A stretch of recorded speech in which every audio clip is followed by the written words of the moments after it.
Hi gang, coming up on the Joy of Football podcast today, we start with, looking back really to the last episode, comparisons. Alan Smith, who of course we featured before, with Kai Havertz. My grandson, when he first went to watch football, wanted a Mason Mount haircut and then switched to a Kai Havertz haircut. Do you think anyone in the 1980s would have gone to their first Leicester game and wanted an Alan Smith haircut? There used to be giants. And sadly, he gave his life to the job, to be honest. He was taken ill watching on a scouting mission and didn't survive, so his team survived. That's followed by a letter from the Gantry from Martin, in which he goes a long, long way east. And we need to talk about, and will talk about, Real Madrid, Manchester City and Arsenal. We need to talk about Real Madrid. They hit an absolute low, losing at home 4-0 to Barcelona and then losing at home 3-1 to Milan in the Champions League. Well, my experience tells me, Neil, that writing off clubs with a record like Manchester City, you do at your peril. And we're going to finish up. We need to talk about Arsenal. This will give me more pleasure. There's three of the best: young player, old player, player. Martin goes to England and Scotland. I go to Spain, Italy and Hemel Hempstead. And we've got a stoppage time, which, believe it or not, has a musical twist to it. The Joy of Football podcast. With me, Neil Barnett.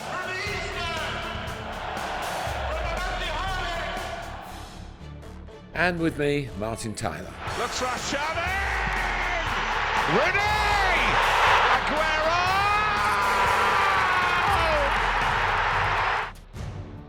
The Joy of Football. Hello, the Joy of Football with Martin Tyler, the greatest commentator in the world, and me, Neil Barnett. And it's good to be back after missing out on Alan Smith last week. Our producer, our head producer, our co-head producer, Billy Reid, said to me afterwards, because I was up at Newcastle watching Chelsea get beaten 2-0 in the Carabao Cup, I bet you wish you'd stayed down here and done Alan Smith in the end. No, Billy. The game itself, the 90 minutes, is what I live for. And no disrespect to Alan in you saying that. It was a real pleasure. Obviously, I've worked with him a lot. Had a lot of fun together, both on television in this country and doing the FIFA computer game. We're really good mates. It was kind of strange. Probably I've not sat that far away from him when we've been working together ever across the table. But he gave of his time, and on the day when he was actually commentating on the match later that evening, was very generous of him, and we used every drop out of it. Well, I would love to have been there. I would love to have been there, but I wouldn't have missed St James's Park Carabao Cup tie for anything, even if the game was garbage. But there you go. You can still see the Alan Smith episode. Obviously, it was much more popular without me on it anyway. So have a look at it. Lots of comments, and we'll come on to those more FIFA related, but lots of comments coming up.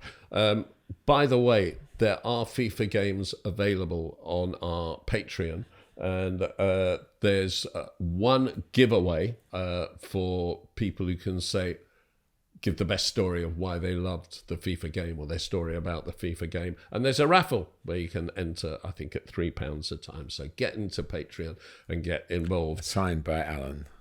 Signed by Alan. And you? And me, yes. And you. Signed by Alan. Signed by Alan's the most important thing. There you go. So available on our Patreon.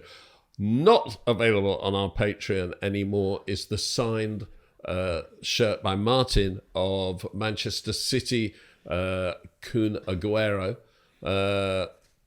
representing that Aguero moment. That has gone to the best story about why they would like the shirt, and Martin can now announce the winner. The winner from over 600 entries for this, which we're delighted with, is somebody who quite rightly wants to keep his own name out of the limelight, but he is available at Kun Aguero 9230, which of course 92nd minute and 30 seconds was the great moment when the great man delivered that goal. And we're going to send this off to him as soon as possible.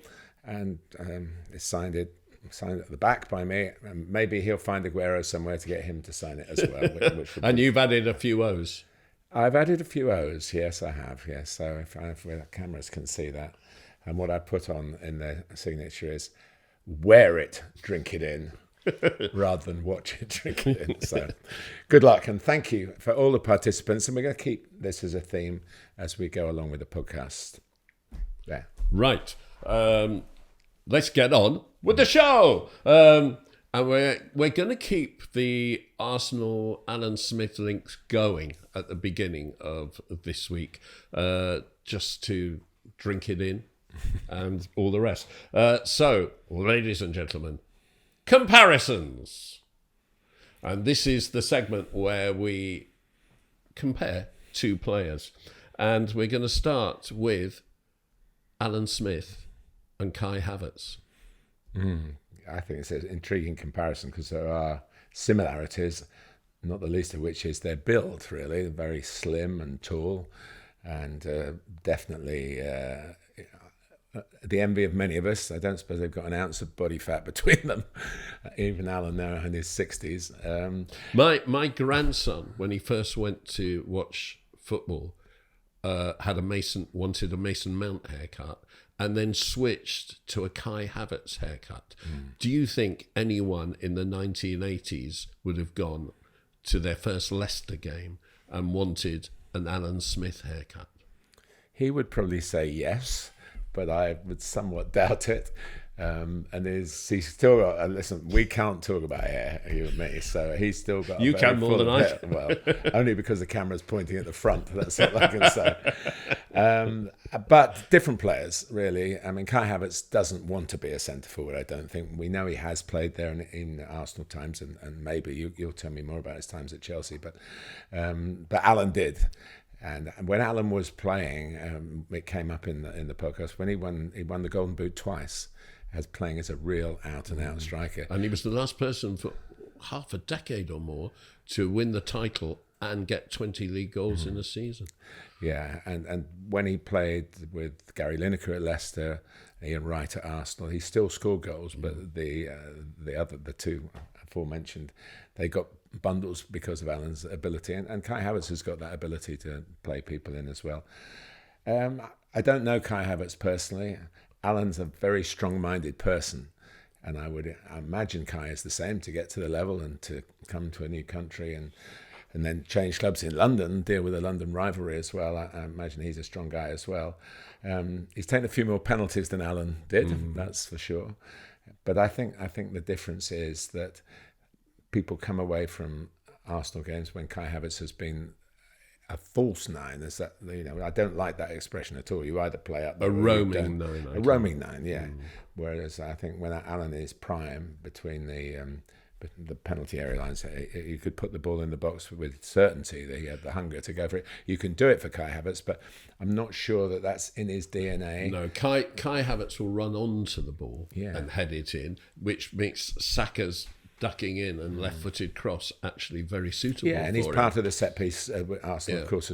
But Alan Smith would have been in there, moving in the box in the way that Erling Haaland is. Yeah, I think the biggest similarity in their games was that they both play in silence. You never see either of them talking, shouting, ever. They both play in silence. I remember playing, I saw him at West Ham actually. This is for the older viewers and listeners really. I played in a charity game with Trevor Brooking, who had played for England and won things with West Ham and was regarded as one of the great talents of his generation. And he sort of muttered. A lot of pros, I've played with quite a few down the years, and a lot of them are very vocal, and that's part of their makeup. And maybe less so the generations now, because they tend to look for the coach rather than talk to each other. But Trevor was very sotto voce, and I can imagine those two, Alan and Kai, a bit like that. But both players of their times. But as I say, if you put them sort of like full length, sideways on, they look very similar, I think. Yeah. Tony Gale once told me that he was marking Alan Smith at a corner, Arsenal versus West Ham or Blackburn or someone, and the ball came in, and they both went to challenge and head it, and they got cleaned out by another Arsenal player coming in and going for it, and they were lying on the ground and kind of both feeling the bruises of the challenge. And Alan Smith turned around on the ground and said to Tony Gale, "Everyone hates him." And he said it was the only words he ever heard Alan Smith mutter on a pitch in all the games he played against him. I won't say who him was, but I'm sure some of you can work it out. Because it's a story that would need. I didn't ask Alan about that. We have no evidence. So. Alan Smith and Kai Havertz. Yeah. We're going to stick with this Arsenal theme. Bukayo Saka and David Rocastle. Mm-hmm. Well, we can't start talking about David Rocastle by reminding everyone who perhaps doesn't know the story that we lost him far too young. In his 30s. And an illness that actually, looking back, curtailed the end of his career when clearly the problems weren't diagnosed. An outstanding young player, as Bukayo Saka has been and probably still is by most people's definition of young, although you don't think of him now. He's worn the captain's armband when Odegaard's been out, so he's had a lot of responsibility. He's a first pick for England, really. So, and David was in a very good Arsenal setup, and was probably, I would say, one of the most genuine people. Oh. Really, because of what's happened, you wouldn't hear a bad word anywhere. But I promise you, when he was alive, you didn't hear a bad word around. He was. I mean, I knew him quite well, obviously, because he came to Chelsea, and he was just one of the nicest, really gentle person, but a real competitor on the field, as Bukayo is. It's hardly the left foot, right foot thing is one thing that clearly is a difference. But it's nice to remember David Rocastle because. It's a long time ago that we lost him, and he was, people of our age who saw him play, saw him at his very best, and both recognised the talent and then recognised the loss when it happened. Yeah, I mean, I think also, I think probably Rocky had a little bit more pace, possibly, in his prime than Bukayo has. He was more. I'll let you tell Bukayo that. I don't think. I mean, he's certainly not a slouch. The other thing about Bukayo Saka, of course, is he has shown before he's got nailed down this position, he could play pretty much anywhere. Yeah. And David Rocastle was very much on the right side of midfield. Yeah. Pushed up, getting goals, making goals from that position. Yep. In the last league game, in front of the.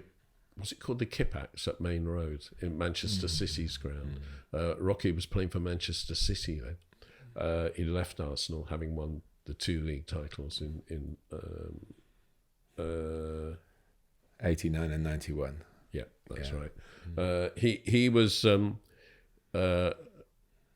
was the last league game, and Chelsea got to the FA Cup final, and it was the last league game in front of the Kipax, and it was packed, and because that was the year that. Terraces ended, standing ended, and it was packed, and it was a right old atmosphere, and Chelsea went 2 up early on, and Rocky turned round to Dennis Wise on the pitch, who was captain of Chelsea, and said, with the cup final in mind, and said, "We didn't think you'd be trying today." And Wisey turned back and said, "We're not." Nice one. If we're short of a story, Neil's got a Chelsea one, I promise you. Saka and Rocastle, I think two Arsenal absolute legends. Right, final one. We're going half away from Arsenal, but just a chance to compare then and now. Ollie Watkins and Ian Wright. Yeah, there are a lot of similarities. Running in behind, Ian's forte. Ollie's obviously one of the few forwards, I think, these days that really stretch the game, you know. I think Nicholas Jackson, without going back to Chelsea too often, I think he does it. But that ability to hold the ball up and be involved in the build-up as a conventional centre-forward and then cause problems and give the defenders an issue. Is he going to come short? Is he going to go long? Ian will probably tell us that he did come short a lot, but when you had the 2 forwards, it was different. I mean, Ollie Watkins is sometimes playing with another forward, but not very often. So Ian Wright always had the benefit. Mark Bright, Palace, when they set out together in that great combination, which got Ian Wright off and running as a late entrant into the game. And then with Alan Smith at Arsenal as well. So lots of goals. Wrighty, it's way ahead of Ollie Watkins, but Ollie's got still time. But I'd be amazed if he comes anywhere near Ian Wright's tally. And part of that may be the way football is played today, because getting numbers forward isn't always to the benefit of the centre forward, really, because there isn't perhaps a way of getting the ball forward quickly enough. When you do, people say there are numbers in the box. Rarely is it the ball into the box quick. When you work it and then get numbers, midfield players come into the box, then the defenders can set their sights on them before the ball comes in. It's still great to see goals that are scored at the top level when the cross is instant and the forward takes advantage of that, because that's what forwards want. That's why, we've mentioned it before, that's why some of the best crossers of the balls are centre forwards, because they know the guy in the middle, the kind of service that they want. So it's an interesting factor about how football's changed. So we are talking again about, we've got a W formation here, Watkins and Wright, but that's one for the old guys, because football when I started watching football, the W formation was the way everybody played. 2-3-5. Yeah, 2-3-5. Yeah. So, but two good W's here, and Ian's a legend, and I hope Ollie becomes one. He's on the way. And just a couple of things before we leave Alan Smith, Arsenal and FIFA. We've had a few comments come in on the various social media outlets, that platforms that the podcast is on. Colank72 has said, you don't know what you've got till it's gone.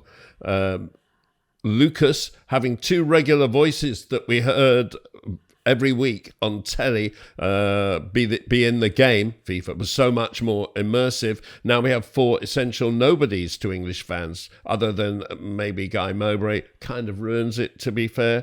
Not maybe. Guy Mowbray, he's definitely a somebody, but we get the point. Also, Rox says, honestly, you two are iconic, and Leroy Targaryen says, you were the best. It's been downhill on that game ever since, for a multitude of reasons, since you left. Bit harsh on FIFA, but a bit strong on you two. It must be nice to hear things like that. Yeah, but I was told by the person who terminated my time there that I'd gone longer than any other person on a computer game of his knowledge, and I had a great run. I've often wondered, and Alan and I probably just talked about this, whether there's ever going to be any scope for a nostalgia return. You know, whether there'll be something in Legends. Something with FIFA Legends with the older players. It's not that we're asking FIFA to have us back, or it's not FIFA, it's EA, of course, who have the game now. But it was wonderful to do, and I'm really glad people enjoyed it. There you go. Martin Tyler, FIFA legend. Right, next up, there used to be Giants. And we're not actually leaving Arsenal completely. There used to be Giants is Huddersfield Town. Huddersfield Town, of course, you're in the Premier League recently, 2017 to 2019. And in my youth, early adulthood, 1970 to 1972 had a little period in there. But their giant status, they're in the top flight from 1920 to 1952. And Huddersfield Town are one of the few clubs in English history who have won the top flight in 3 consecutive seasons. They won it in 1924, 1925 and 1926. And this brings us back to Arsenal, actually, because their manager in the first years of that treble, the first 18 months, I think, of that treble, was Herbert Chapman, who left and went to Arsenal. And Arsenal won the championship in 1931, and then 3 consecutive years, 33, 34 and 35. And he, again, was the manager. didn't quite complete the treble that time. And sadly, he gave his life to the job, to be honest. He was taken ill watching on a scouting mission and didn't survive. So his team survived. And extraordinary. What you didn't mention, Neil, is that they were runners-up in 27 and 28, having won 3 in a row. So they were the team of the 1920s. There's some anniversaries, some centenaries going on up in West Yorkshire, I think, over the next few years. And they won the FA Cup in 1922. They were runners-up in the FA Cup twice in the 20s, 1930 as well. Funnily enough, the two memories I have of Huddersfield, particularly, I worked for Yorkshire Television for 5 years, and they were wonderful hosts for the games that we went to. Very entertaining games at the old ground, the Leeds Road ground, and it was always a pleasure to be part of that part of their history. But the two games, they lost 10-1 at Manchester City, the only time I've covered a league game in which one team has scored 10. It was Malcolm McDonald, the very famous player, was the manager at that time. It was a second division game, and I commentated alongside a Huddersfield legend, Frank Worthington, who was a great character, very flamboyant guy, a lot of dry sense of humour as well. And of course, from the Huddersfield perspective, it was a bit of a disaster. But prior to that, and we've talked about it a few times on the podcast, and I'm still working towards us maybe having an episode about this game in particular, was the 1957 match that Huddersfield played at Charlton, when they played against 10 men for 75 minutes, found themselves 5-1 up, and contrived to lose 7-6. And Bill Shankly was the manager before he went on his crusade to Liverpool and all the great work that he did at the Anfield Club. And Dennis Law, the future European Footballer of the Year, was actually sitting next to Shankly, a 17-year-old who was not fit for that game. And the big Christmas period, I'm sure they had a game, this was December the 21st in 1957. I'm sure they had a game on Christmas Day, everybody did in those days, and games on Boxing Day as well. So they protected him for that. He had to sit and watch what is the greatest comeback of all time. I think no question about that. So apologies to Huddersfield fans. The great years, fantastic, and when I started following football in the early 1950s, Huddersfield were a giant, and they've been in the Premier League, which is great credit to them. So they can come again. But they are a really small club when you go up to the ground. But so Bournemouth are, and Burnley. It can be done. Yeah. And I don't see why Huddersfield can't do it again. But it takes something special. And one thing that does help is if you've got a fantastic history. I do think that reminds people that we have been at the top before. Why can't we be it again? You know, it's sometimes they say history is a burden. I don't think it is in the case of Huddersfield, and good luck to them. As I say, they looked after me between 1976 and 1981, almost on a weekly basis, because I was ringing the manager for my Friday night preview show, getting team news, and a lot easier to do in those days. Very fond memories of the club. But you know, they have been a giant, and they're not now. So you're right to put them in this category. Yeah, when they stayed up in 2018. They got a draw at Stamford Bridge against Chelsea, and that's how they did it. And I interviewed their manager afterwards, David Wagner, who is very much a German when you talk to him, but actually got 10 caps for the USA as a player. I'm not quite sure what I think basically there were a lot of American soldiers based in Germany, so there was a lot of people qualifying for USA. I always said on my radio show that if USA really wanted to improve its football, it should invade Brazil and then set up some army camps there. And that is a joke, by the way. Then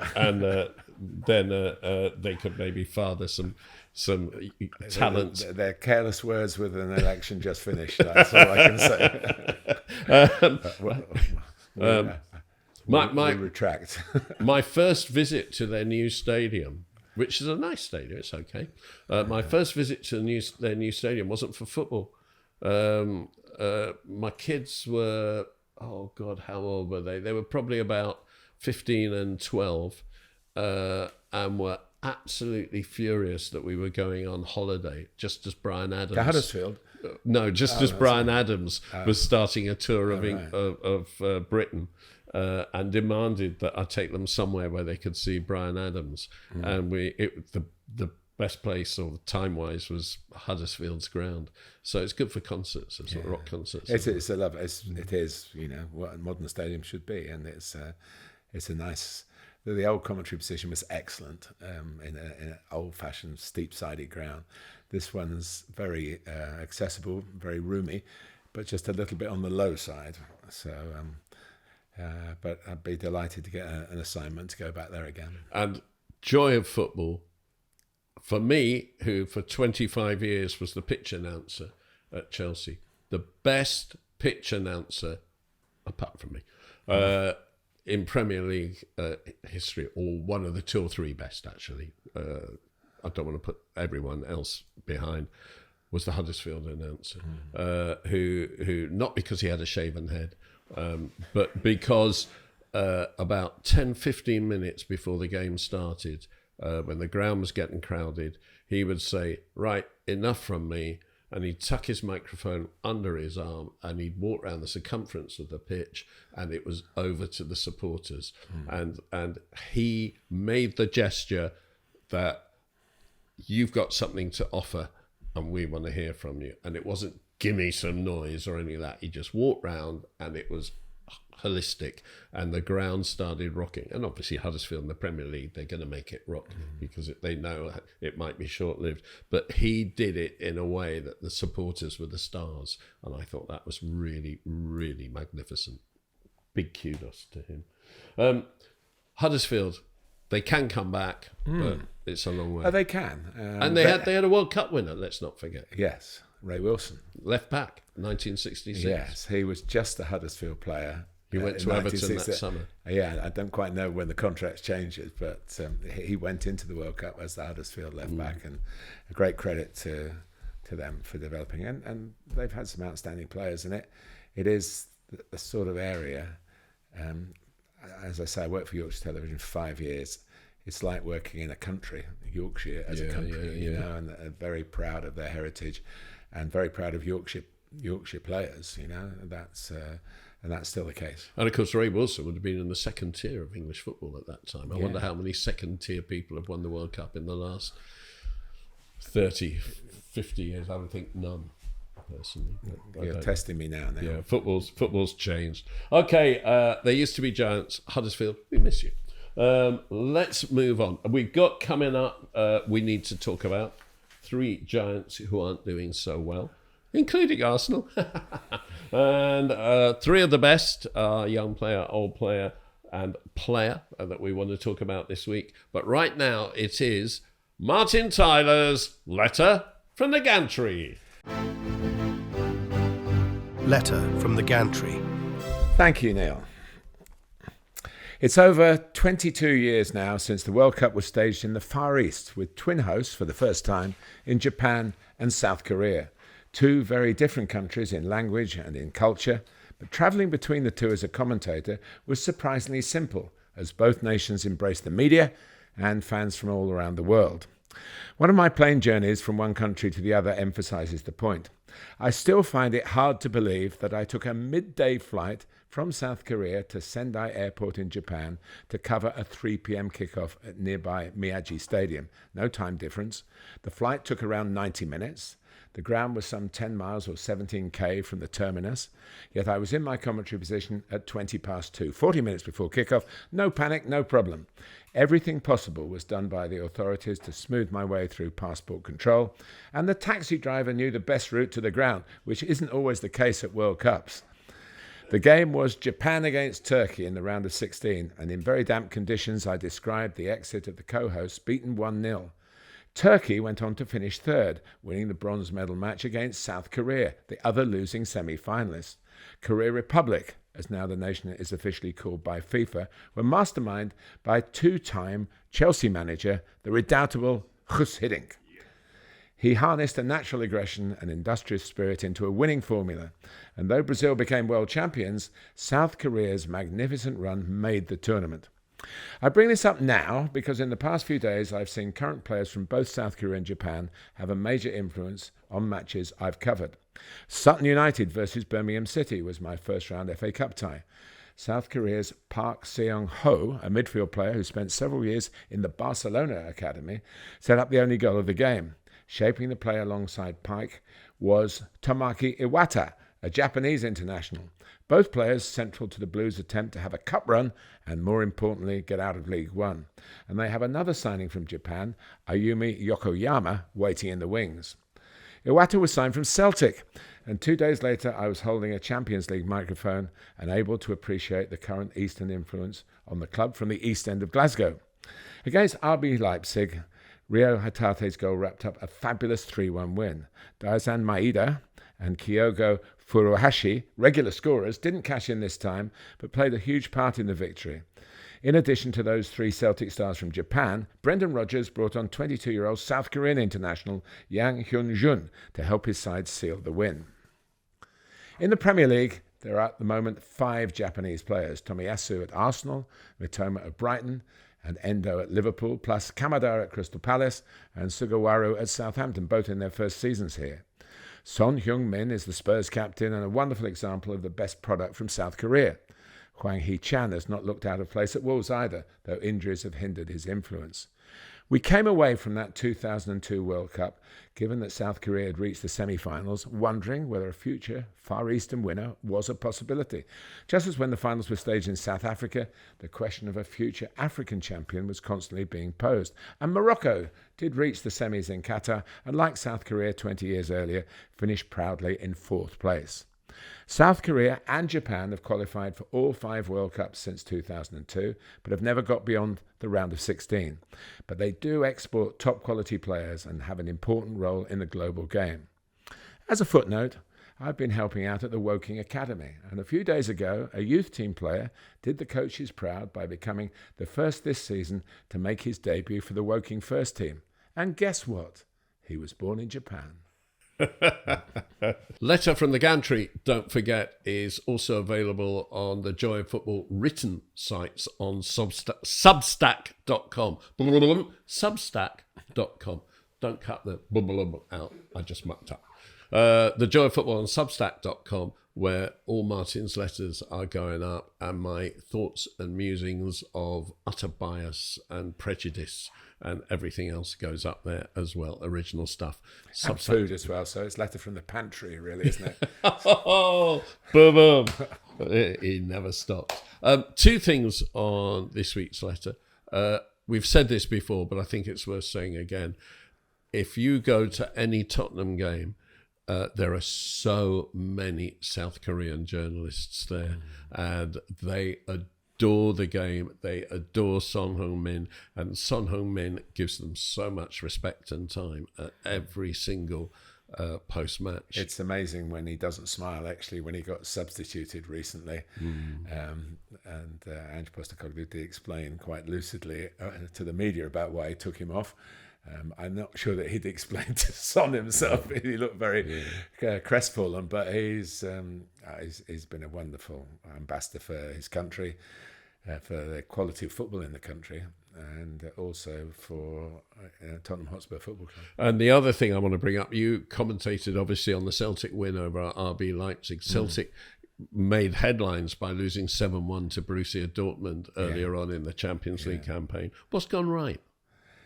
I think a dose of realism in the Atalanta result. I think Celtic have a tradition, whatever the fixture, whatever the competition, of flying out the traps. Attacking football is their DNA and their mantra, and all the managers, and Brendan Rodgers is very much part of that, a very skillful coach. But they battened down the hatches a bit away in Italy. It was a really good result. Atalanta doing very well, and we're going to have a little bit on Atalanta. Yeah, and so it looks even better result as the weeks go by.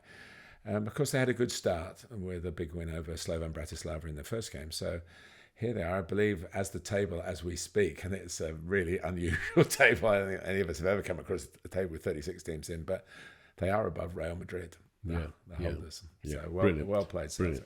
Slovan Bratislava, Bratislava is where I had my worst ever football meal.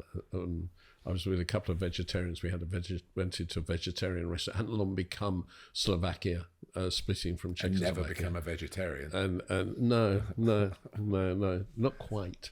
I actually do eat a lot of vegetarian food, but I wouldn't eat in that restaurant ever again. Right, let's move on to we need to talk about. And we're going to talk about 3 struggling clubs who are Manchester City, Real Madrid, and Arsenal. I'm going to enjoy this.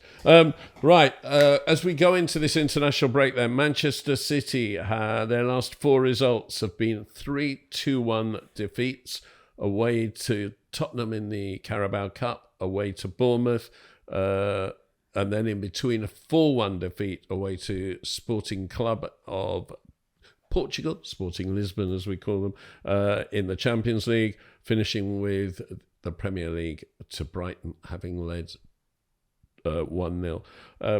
There's a lot of coverage about the lack of Rodri in all this, because Manchester City don't lose with Rodri. I think there isn't nearly enough about the lack of De Bruyne, because Manchester City always win with De Bruyne.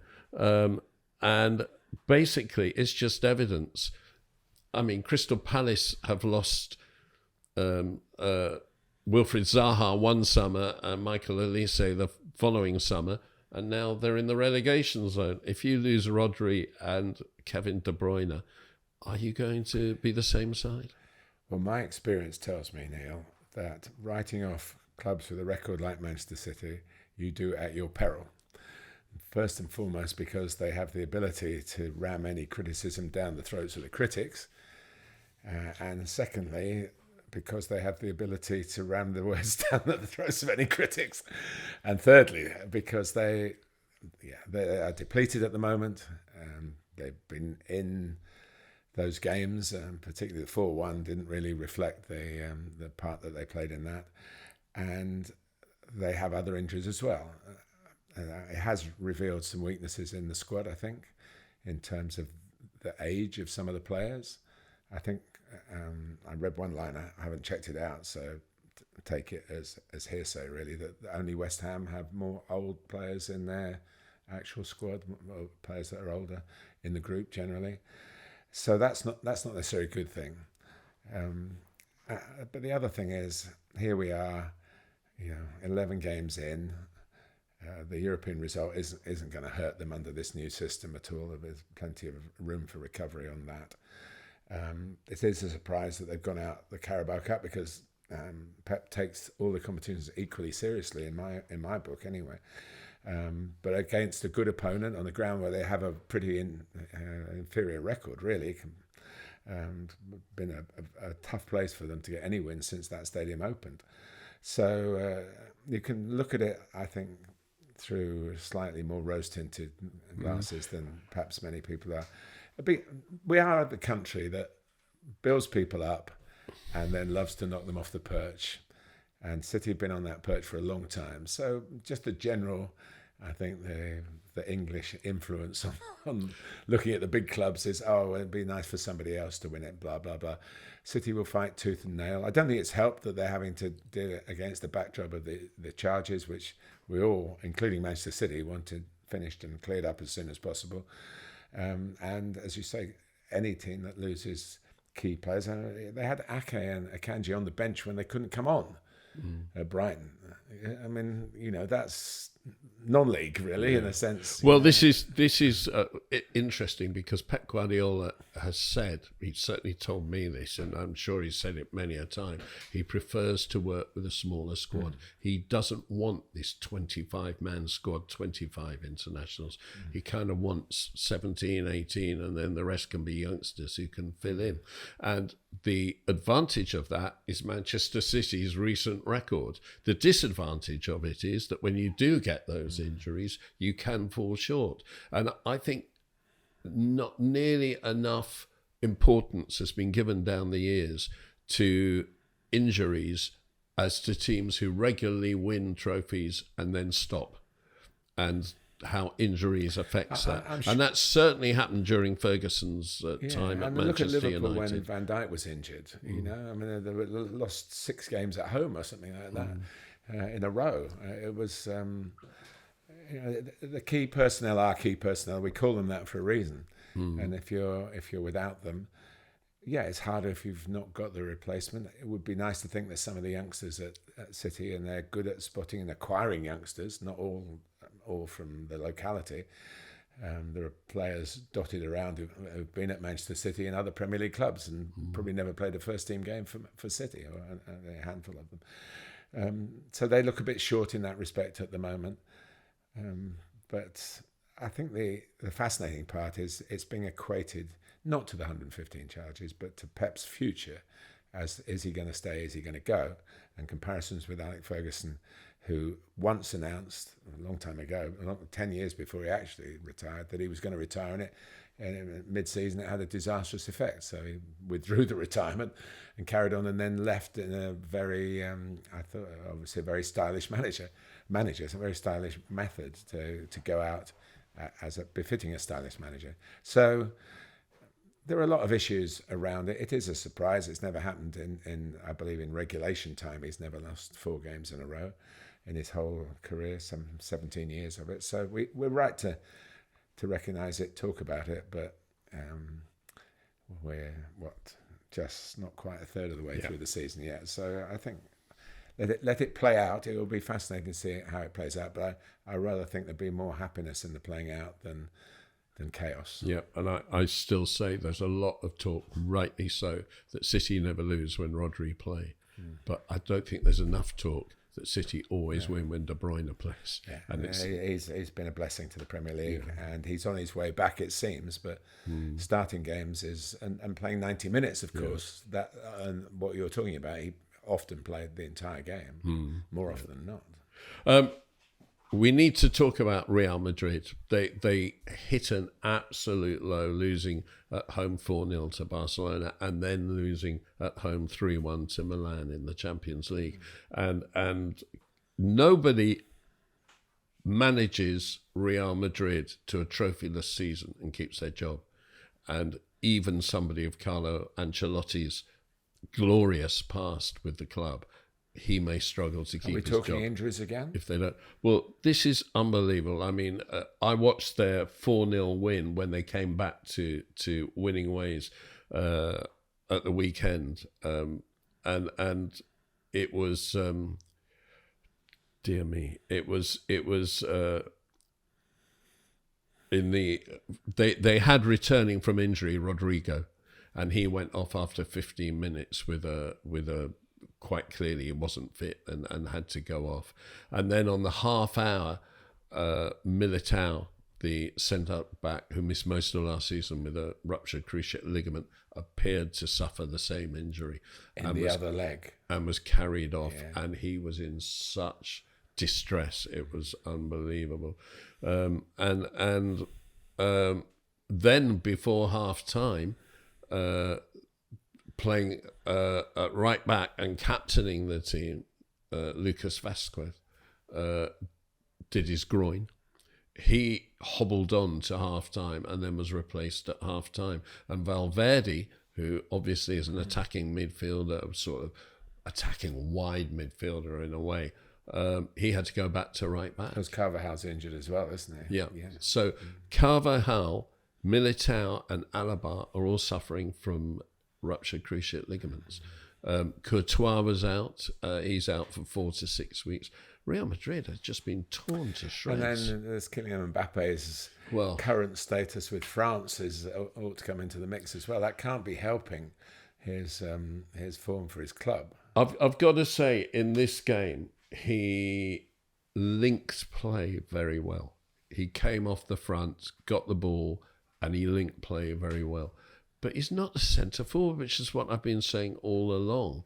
And when you needed someone in the box to deliver to, he wouldn't be there. It's not his game. He's still looking to get the ball and build. or get the ball and go for goal, but not to be in the box to receive it. It's just not his game. Vinicius, playing his proposition, got a hat-trick, didn't he, Yeah, in that game? a brilliant hat-trick, Yeah. and was absolutely magnificent. So you're not going to move him. No. So I never understood why Real Madrid signed him. I understood in that old Galacticos thing of, he's arguably the best player in the world.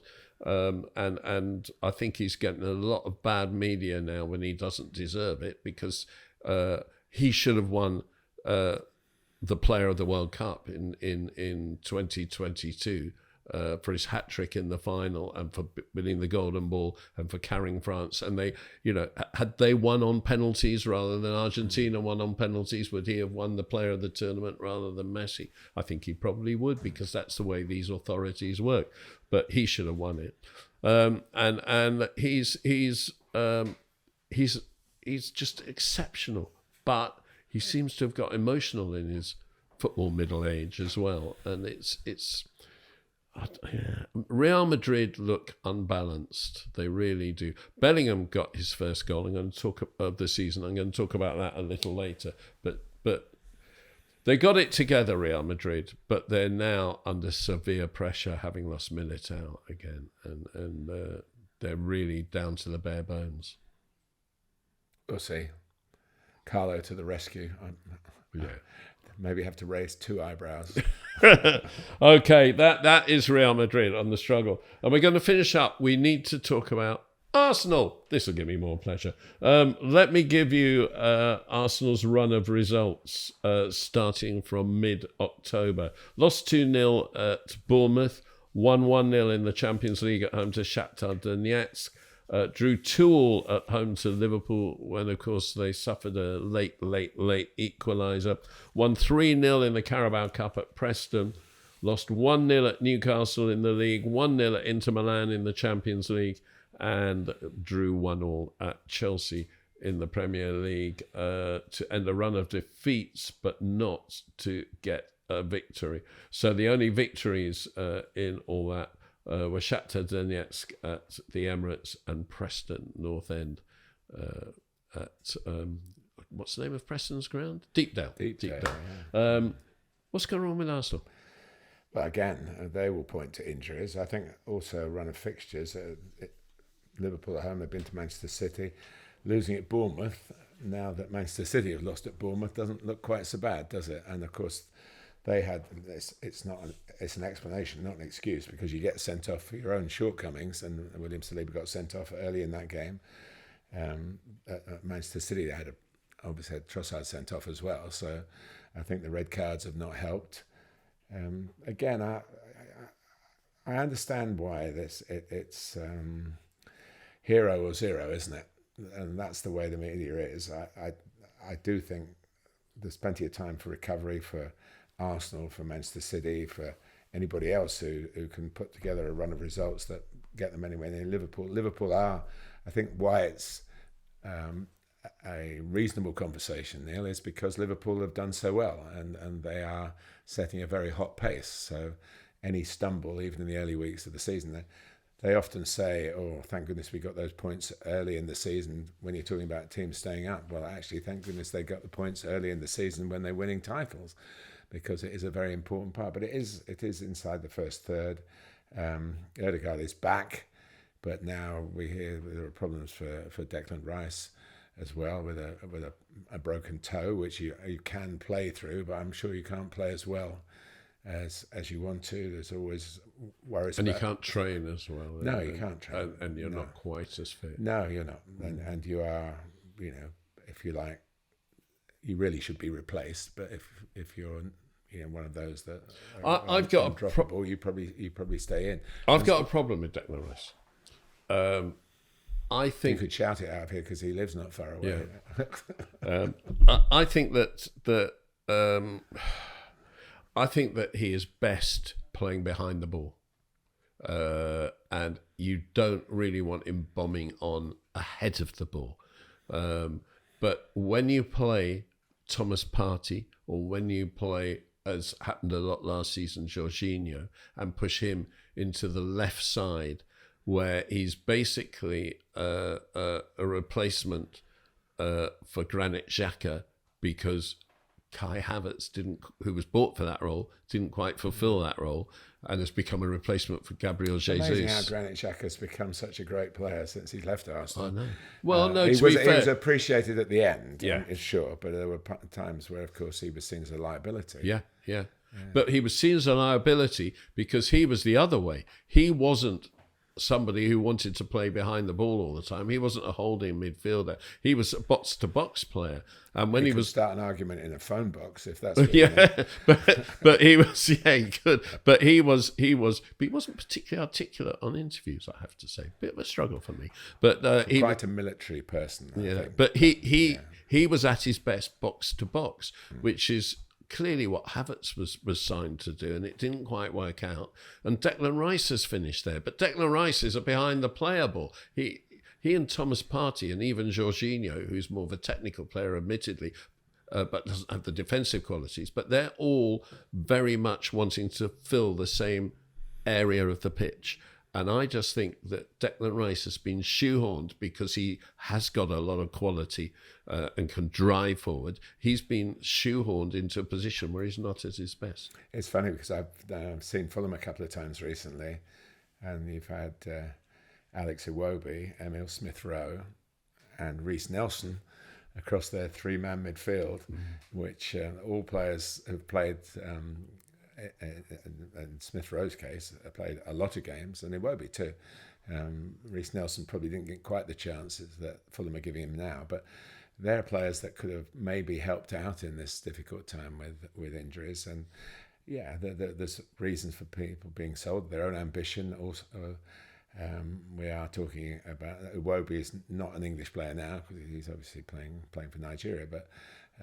Reece Nelson and Smith Rowe would come into the homegrown category players. So I guess that's again the issues with the financial fair play situation.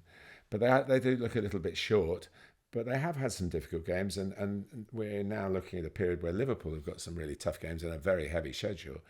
So I think the next period, if we divide the season up, I don't know, it doesn't divide. By international breaks. 30, but 38 is not a number you can divide up very easily. But in the next 9.5 games, shall we say, that they can make up some of this ground. If Liverpool keep going like this, they'll run away with it. But they'll be the first to say, as Bill Shankly, Bob Paisley, and Joe Fagan, all the great Liverpool bosses of the past will say, Kenny Dalglish, you win nothing in November. And it's a good debate because they are setting out the agenda. And therefore, we're right to talk about Manchester City and we're talking about Arsenal. And I'm looking at the league table where Chelsea are between them. And you haven't even raised that yet. So I'm worried about Chelsea. You're not worried about Chelsea then? No, but what I would say, I'm more worried about the Premier League, really.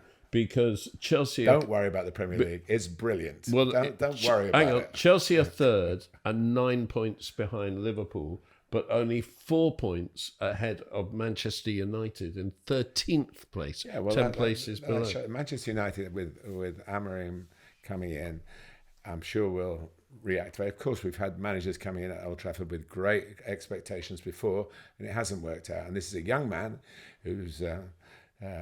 got a very strong personality, as I understand, which you'll need, but he's not aware of what he's walking into. The expectation level at Manchester United is gigantic. So has he got the way to that? Are the players good enough to respond to the way he's made? I mean, he's left Sporting 11 wins out of 11. I mean, they were 2-0 down, I think, in the last game that he had, and won 4-2 at Braga. And so he's coming in on a crest of success, and he will have to now influence a senior dressing room with a lot of players who have played now under several managers at Manchester United and try and sort it out. But he's going to get good backup because in this podcast we've talked a lot about the responsibility of directors of football or sporting directors, technical directors. They've been decisive now, Jason Wilcox and Dan Ashworth, and now's their chance. If you like, that's their man in there now. They've come to the club, obviously, when Ten Hag was in possession of the job. Now's the chance. They've made a bold choice. We'll see how much they'll be able to change the playing staff, which I think they'll have to do. And I would say the same about Win Stanley and Stewart at Chelsea. We've sort of questioned them on this programme.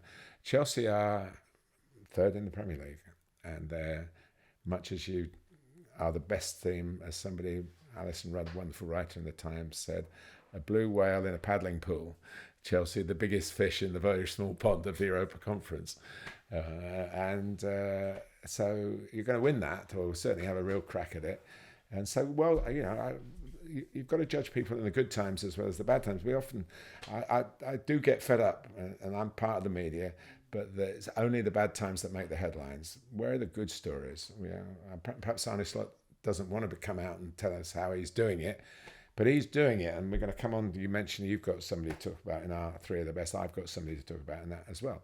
So from a Liverpool point of view, so that's what the joy of football is for me. Is trying to explain the good times, and I think all these clubs that you've pointed the finger at, even Huddersfield, who are a famous football club with a deep heritage and real history, can look forward to having joy from football and not constant criticism. Well, let's move on to three of the best. And he makes them pay. Three of the best. He's made them pay, and that completes a wonderful hat-trick. Young player, old player, player. Martin, who's your young player this week? Yes, I've squeezed it in really, because he's 24 coming up 25. Nicholas Kuhn, we've talked a bit about Celtic. He is a left-sided player. He's German. He was actually at RB Leipzig, who he scored 2 very crucial goals against as a youth team player, and didn't cut the mustard. And he went on to Ajax, and he was in the Bayern organisation, played a bit in Austria. He came to Celtic in January of this year, and I haven't seen enough to say how he did hitting the ground running or not. But in the last week or so, he scored a fine goal in a demolition of Aberdeen, who were matching in another. This was in the League Cup semi-final, matching Celtic in the league. He turned the game round against Leipzig. They were a goal down from a corner routine, and he scored. He's very left-footed. He's very modern in the sense he's left-footed, playing from the right, but he's not a winger. So he's built like a midfield player, and he's very comfortable coming inside. And then he scored a fabulous goal in the Premiership game at the weekend. So for me, he's doing it in all competition. But the game against Leipzig, the first goal is drifted in on his left foot, and I wasn't sure as a commentator whether he meant it, but it was one of those that's going, it's keeping on going, and it's beating the goalkeeper, and it's hit the back of the net. But it was something Celtic needed. Then right on the stroke of half-time, the press from Celtic, they realised that with the timing, with the boards going up, now you can, on the field, you can manufacture almost your own decisions because of it. And they pressed in an area where they perhaps wouldn't have pressed, because there was no time for Leipzig to get up the other end. And they won the ball back, and it was crossed, and it skirted across, and he was coming in on his left foot. He was never going to miss. And suddenly they were 1-0 down. They're going in 2-1 up on a night where it was a defining night, really, for their hopes in the Champions League. So, not quite young, but young, I'm sure, at heart, and very happy at heart the way it's going at the moment. I don't know whether Celtic will be able to keep him. Even before those games, there's talk about being spotted by those who are perhaps got more riches and higher echelons of the game. And no disrespect of Celtic, who it's a good team to play in if you're an attacker, that's for sure. And I hadn't seen him play before. Special, very special. Yeah. My young player is someone I'd never heard of before this weekend, Raul Asensio. Yes. Who was How many people watching and listening would have heard of him? Explain now. He was the defender that Real Madrid brought on when Militao was carried off. And Raul Asensio came on for his debut half an hour into the game. He very quickly, one of the first things he did was deliver a 45-yard pass with authority, precision, immaculately weighted for breaking Jude Bellingham to run through and lob the advancing goalkeeper for his first goal of the season. And the first thing that Bellingham did was turn around and signal appreciation for the ball. And all the Real Madrid defenders didn't run to Bellingham. They ran to Asensio because he'd come on and he'd made this statement. He at half-time, they announced that someone had just said that this season Barcelona have fielded 11 different products from their academy and Real Madrid have only fielded 4. And that is the difference between the clubs. And yet you would say this century that despite Real Madrid winning so many Champions Leagues, Barcelona with their Champions League and winning so many La Ligas, you put the two on a level, wouldn't you? With their achievements, and yet they've done it in such different ways. Yeah, but Barcelona signed him back again, like Jordi Alba, and of course Dani Olmo, who's now so he's gone off and learnt his trade elsewhere, really. And then they've realised they've made a mistake, and they've got the power, the pull of coming back to the motherland, if you like. So, but they still do field an awful lot of youngsters. Yeah. And Chelsea have got one at the moment, Mark Dewey, who left this summer. They won't be signing him back in the way he's playing at the moment. But I love you, Mark, especially your hair, much better than mine. But yeah, this boy played with absolute authority. With confidence. You'd never believe it was his first team debut. Raul Asensio, watch the name. He may be playing an awful lot this season now. I can't imagine that he won't be starting the next game after a performance like that. And that'll be his full debut. He hasn't made that yet. But yeah, Raul Asensio. Old player.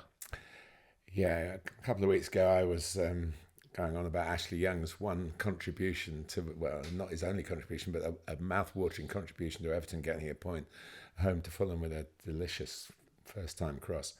So I'm going down a memory from a match as well, which was Mo Salah, who it's been my joy to commentate on for a number of years now, even in his Chelsea days. He was, again, against Aston Villa, it's just exceptional. It's interesting, Arne Slot's team play a different way to Klopp's team, but they win games through the Klopp way of winning games through Salah. And his breakaways, I mean, he's got a very upright running style, and you think, surely at 33, someone's going to catch him now. But he obviously broke away for the Darwin Núñez goal. But the thing that his goal was what really thrilled me, really, as a viewer and as a football fan. When he got clear, he knew exactly how he was going to score that goal. And in a sense, having seen it a few times, almost watching, I felt that I know he's going to score it. He's not going to be confused by anything. He's got a mindset. He knows what he has to do. And he put the ball in exactly the spot that he had in his mind from the moment he got the ball, I think. And to be able to do that game in, game out is tremendous. It's really tremendous. And that he still got it. Great credit to Mo Salah. It's a wonderful man. It's easy to take him for granted because he does it all the time, but this is.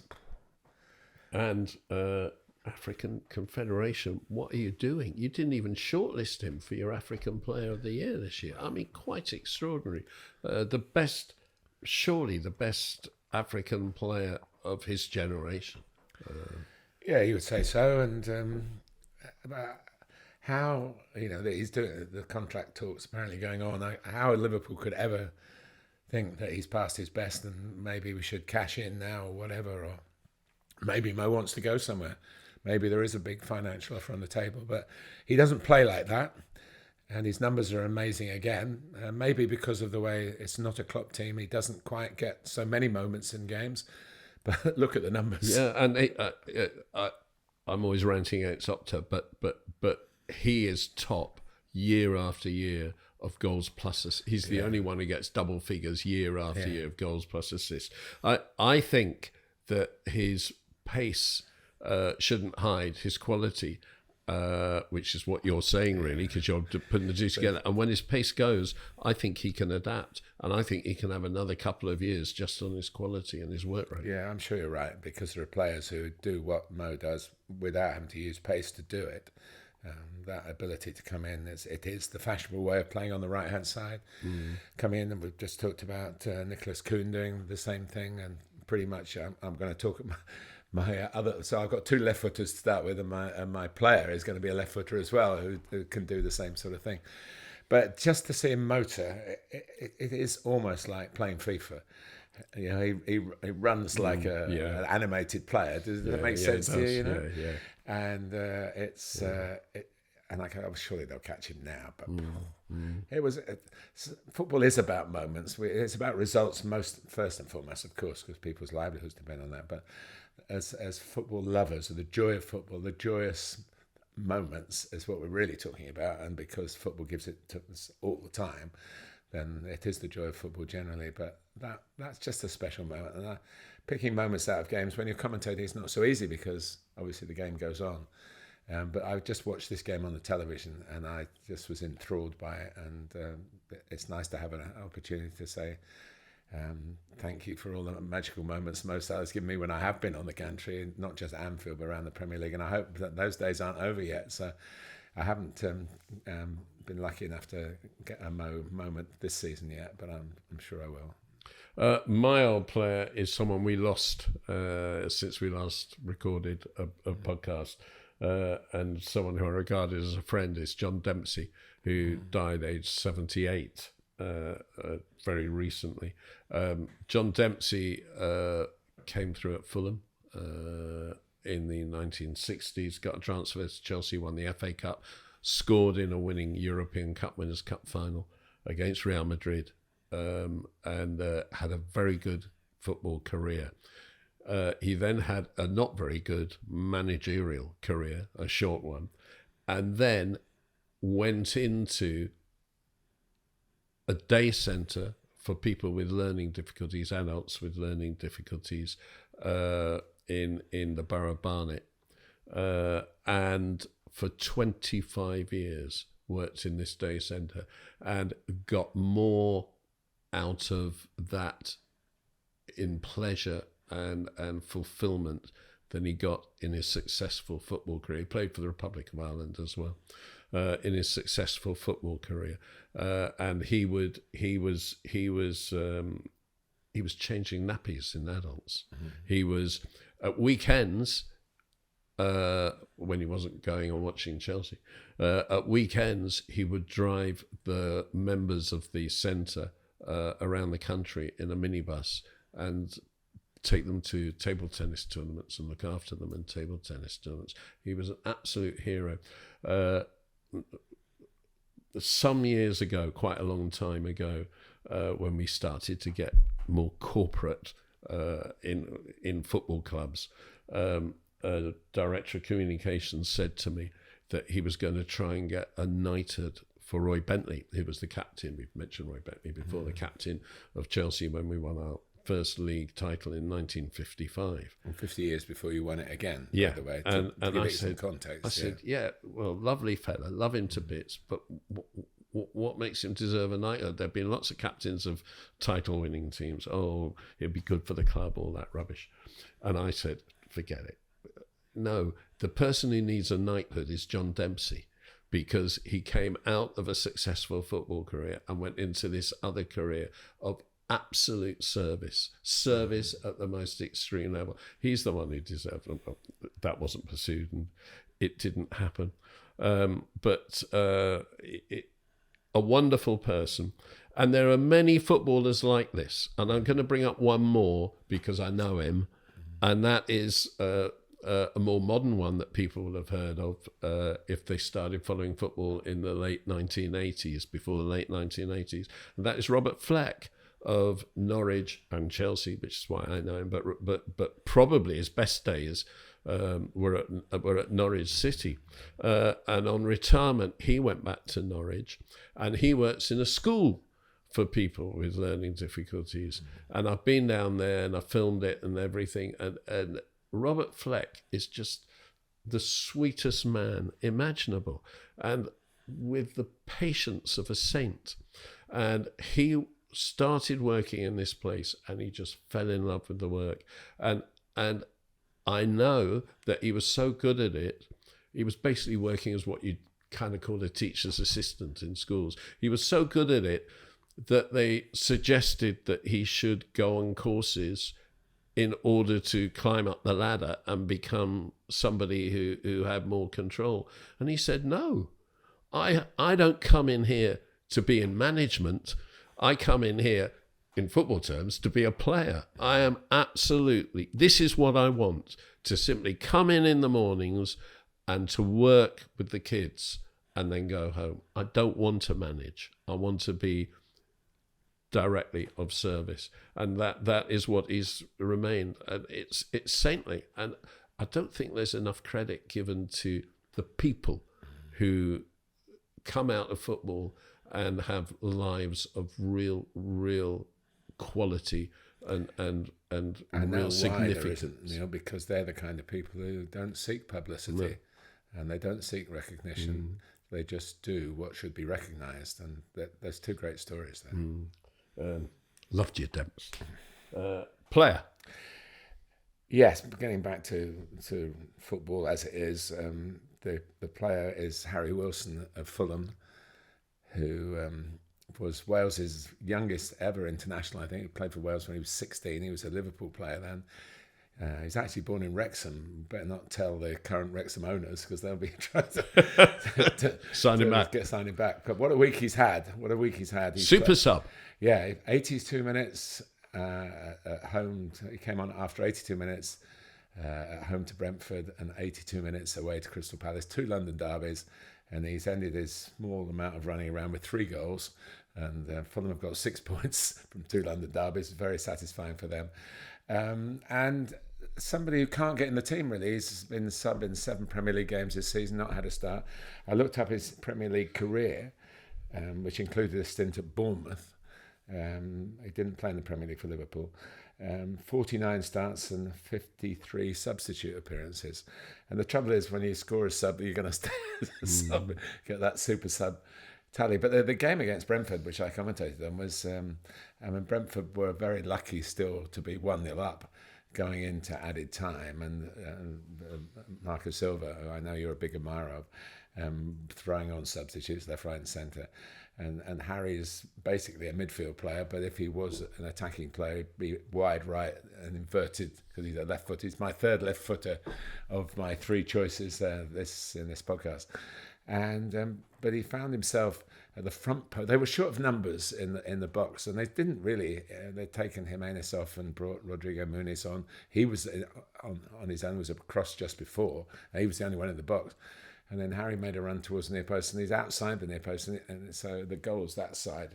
So the ball's coming in on Harry's left foot, but not to swing. Can you explain that for people who aren't watching, just listening? Yeah, well, if you imagine you're attacking the goal as you're on the field attacking the goal, and the ball's being crossed from your right, and you go in front of the front post, so that it's very hard then to swing your right foot at it. That's the way most people would do, but Harry's very left-footed.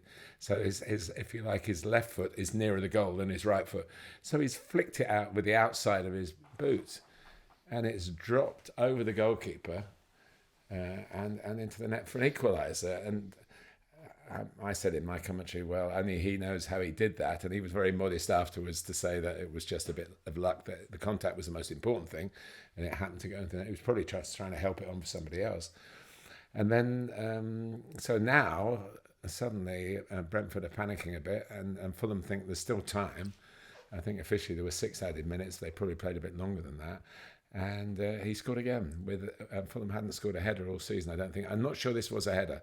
He actually hit his head, then it went in off his shoulder, but definitely not his arm. So it was from some way out, really. And they won the game. And suddenly, it was Harry's game. And then, so that was an astonishing way to start the week. That was the Monday. And then on the Saturday, admittedly, they were 1-0 up rather than 1-0 down when he came on this time. But he made a forward run and got in on his left foot again and finished it off and finished off the win at Palace. So Fulham have had a fantastic week. And how he gets a start, I don't know, because I've just, earlier in the podcast, itemised the 3 midfield players, all with Arsenal connections, who he's trying to get in instead of Harrison Reed's another one who's a fine player who's consigned to the bench, and he doesn't seem to change that, Marco Silva. What you have to do to change that, maybe an injury might work in his favour, but he's a proper pro. He's a very nice lad, and he didn't milk it. And everybody wanted to talk to him afterwards, and he was very, very happy to oblige. They're 7th in the table. I know it's very tight, as we said, between 3rd and 13th. He's played 58 games for Wales, by the way, and he started 49 Premier League games. So that's an odd balance, isn't it? He's best known as a free kick taker, really. Yeah, very good free kick taker for club and country. Yeah. My player of the week. We've talked in the recent past about Ademola Lookman, who won the under-20s World Cup, was it? Yeah. Or the under-17s, I don't remember. But he won one of the Youth World Cups with England, and never quite developed his career. And it looked as though it was going on stand down until he moved to Atalanta in Italy. And in the summer we started talking about him because he got a hat-trick in the Europa League final as Atalanta beat Bayer Leverkusen 3-0. The only team to beat them all season. Yeah. Well, after winning that, they bought Matteo Retegui, Atalanta. He was born and bred in Argentina, and he played one game for Boca Juniors and then went round the clubs on loan, and never quite did well enough until Tigres he joined and scored a lot of goals for them, and as a result was bought by Genoa in Serie A. By this stage he was getting into the Italy squad. He was nowhere near good enough to get into the Argentina squad, but he was getting into the Italy squad. He has a grandmother who is Italian, and his father had grandparents from Genoa. So he joined Genoa. He didn't do that well, but I thought he was really unlucky not to be Italy's first choice striker in the Euros. And when they were struggling for goals, he would have been the guy to do it, but he wasn't. He was in the squad. And this summer he joined Atalanta. And if I look at the top scorers in Serie A this season, he leads the way after 12 Serie A games for most of the clubs with 11 goals, followed by an interesting person in second place, Moise Kean, who of course came through at Juventus, didn't quite do it, went to Everton and completely bombed. He was awful. He was a nightmare for the commentators because he changed his pronunciation. I'm not even sure what it is now, but he was happy to be called Keane. But I was told it was Moise Kean. Yeah, it's maybe more like that. And it's Retegui, by the way. Retegui, yeah. So he's second, Moise Kean, who's at Fiorentina. Commentators are a pain in the backside like that. Not the top. Apologies to Neil and to you listening. Not the top clubs, but Atalanta and Fiorentina. Third is Marcus Thuram with 7 goals, and fourth equal Lookman and Dusan Vlahovic of Juventus with 6 goals. But the effect of Lookman and Retegui and everyone else at Atalanta, I just want to give you the last 9 results of Atalanta. They won 3-0. This is starting at the beginning of October. They won 3-0 at Shakhtar Donetsk in the Champions League. They won 5-1 at home to Genoa and 2-0 away to Venezia in Serie A. Back in the Champions League, they were held 0-0 at Celtic, which you were talking about before. And this run gives you the insight into how well Celtic did. Then back in Serie A, they beat Verona 6-1 and Monza 2-0, both at home. And then astonishingly went to Napoli and won 3-0. And Napoli this season have only lost 2 games out of 12 in Serie A. They won 2-0 at Stuttgart in the Champions League, and then finished up before the international break with a 2-1 home win over Udinese. 9 games without defeat, and the last 5 have all been victories.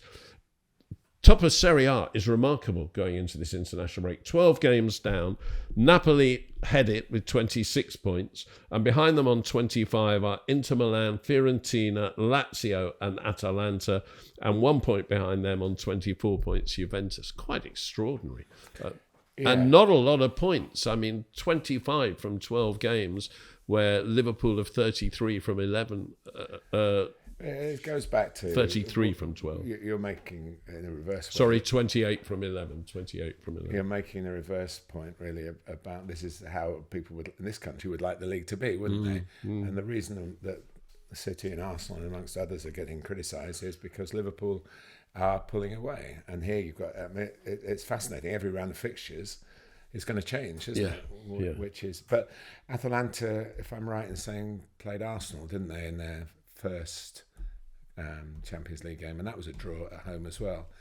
And so and Gasperini is a great guy to watch in action in the dugout. Well, I mean, he lives and breathes it. He came up through the management, and very early on in his career got a deal at Inter Milan, and it didn't last a season. Lasted a very short number of games, indeed.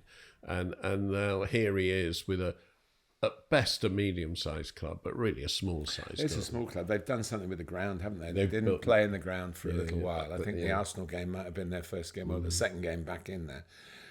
Well, of course, the ground is in the city of Bergamo, which is one of the 3 airports that you fly to if you're going to Milan, because Milan itself doesn't have an airport as a city. And people confuse Atalanta with Atlanta, don't they? Yeah. Because obviously that's a famous sporting venue in the United States. So. But yeah, so Retegui. So who's your? Is it? It's Retegui, and he's got to be Italy's centre forward going into the World Cup. Yeah.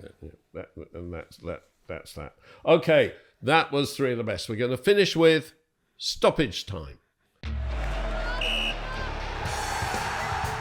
Stoppage time. And a very quick stoppage time this week. Last week, we had Alan Smith. No, we had a meeting, Martin and I, about sponsorship. More of that on another occasion. But the week before, sitting here, we were discussing when we'd do this podcast, the one we're doing now. And I had to put a time limit on today because I'm going to gig tonight to see a wonderful Irish blues jazz singer who's a little younger than me, Mary Coughlin, but has drunk a hell of a lot more than me. A hell of a lot more. And I'm not down there in my drinking, but she's right up there.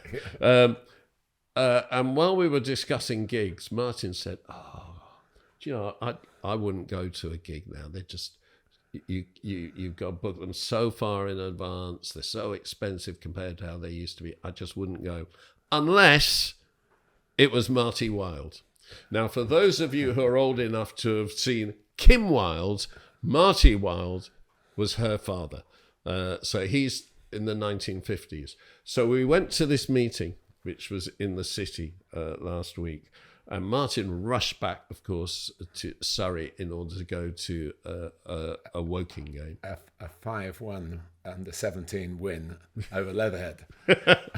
Whereas where I have a very small role at Woking, but I was there in the dugout, yeah. I was killing time before going to see Chelsea thrash Noah by 8-0 and a complete waste of an evening, really, in terms... I mean, I enjoyed the 8 goals, but I could have scored them. But I was killing time, and I went to the Foyles Bookshop, which is one of my favourite shops in London, and they've got a second-hand record CD section in there. It's actually a jazz section, and I was just wandering around it, and I suddenly got my phone out and phoned Martin, because there was Marty Wilde's greatest hits, and Martin said, "Oh, good. I wouldn't want a Marty Wilde greatest hits unless it had Teenager in Love on it." And it's the 3rd track in. And you can see there, £4 for Marty Wilde's greatest hits. Martin Tyler, This is your man. Marty Tyler. Yeah, he's still on the retro circuit or whatever you call it. It must be well into his 80s. I guess, yeah. But we all wanted to be Marty Wilde. He's just a little bit older than me. A collar turner. He was a sort of Elvis-ish kind of singer. But Teenager in Love, everybody watching and listening to this, I'm sure, has been a teenager in love, and maybe even now a teenager in love. It sums it all up. And if I wasn't too embarrassed, I would sing it for you. But thank you, Neil. That's a very generous thought. You spent £4 on me. That's and fish and chips. Well, I bought my shout soon. I bought for myself going. Well, you bought the coffee before the meeting. Oh, I did. Yes. I bought for myself something that was a bit jazzy. I bought Diana Krall for £4 because I haven't got a Diana Krall record. Only Trust Your Heart, secondhand. And if you don't know who Diana Krall is, she is Elvis Costello's wife. And she's made. I didn't know that. She's made a number of records with Robert Plant. So all in all, someone that you need to listen to in the car, on the road to away trips. There you go. Football. The joy of football, including Marty Wilde. Neil, thank you. From Martin and me. See you. Ta-ra. Thanks for listening. Thanks for watching, whichever you did. Don't forget Patreon, where, of course, the FIFA games, one being given away and the rest being raffled. That's both on the Patreon and also in the description under Instagram. Don't forget Substack.com, where you can read Martin and me under the joy of football. And don't forget life, joy.